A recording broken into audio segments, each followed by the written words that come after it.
रविवार की रात थी जब एक जाने माने पैरानॉर्मल जांचकर्ता ने एक प्राचीन हवेली में जाने का फैसला किया। हवेली का इतिहास भयानक था। उसके चारों ओर अव्यक्त डर का छाया फैला हुआ था। जैसे ही उसने दरवाजे को खोला, एक खौफनाक सन्नाटा उसके कानों में गूंज उठा, जैसा कि आसपास का वातावरण उसका स्वागत नहीं कर रहा था। जैसे ही वह हवेली के भीतर गहरे गया, उसके दिल की धड़कन बढ़ने लगी। दीवारों पर लगे घुर्राने वाले पेंटिंग्स और टूटे फूटे फर्नीचर ने चारों ओर का डरावना माहौल और बढ़ा दिया। उसे महसूस हुआ कि वह अकेले नहीं है। किसी अदृश्य शक्ति ने उसे अपने लपेटे में ले लिया है। उसके कदमों की आवाजों को, जैसे हवेली में कोई उसका अनुसरण कर रहा हो, सुनाई दे रही थी।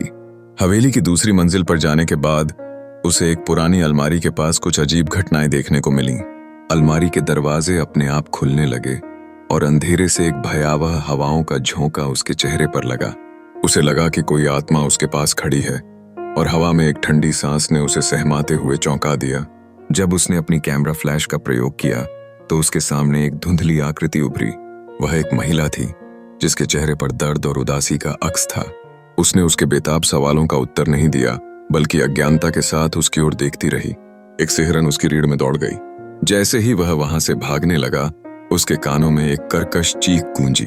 वह जानता था कि वह यहाँ से निकलने से पहले एक अनकही कहानी को उजागर करना होगा। हर स्थान पर प्रतीत हो रहा था कि वह उसे अपने अंत की ओर खींच रहा है। अंततः उसने हवेली के सारे रहस्यों को एकत्र किया, लेकिन जब वह बाहर आया तो तब भी एक अदृश्य शक्ति ने उसे पकड़ रखा था। क्या वह बच पाएगा, या उसके अंधेरे रहस्य ने उसे अपना शिकार बना लिया? यह कहानी केवल एक पैरानॉर्मल जांचकर्ता की नहीं, बल्कि उन सभी की है जो अतीत के छुपे हुए डर के खिलाफ लड़ाई लड़ते हैं। क्या आप तैयार हैं इस खौफनाक यात्रा के लिए?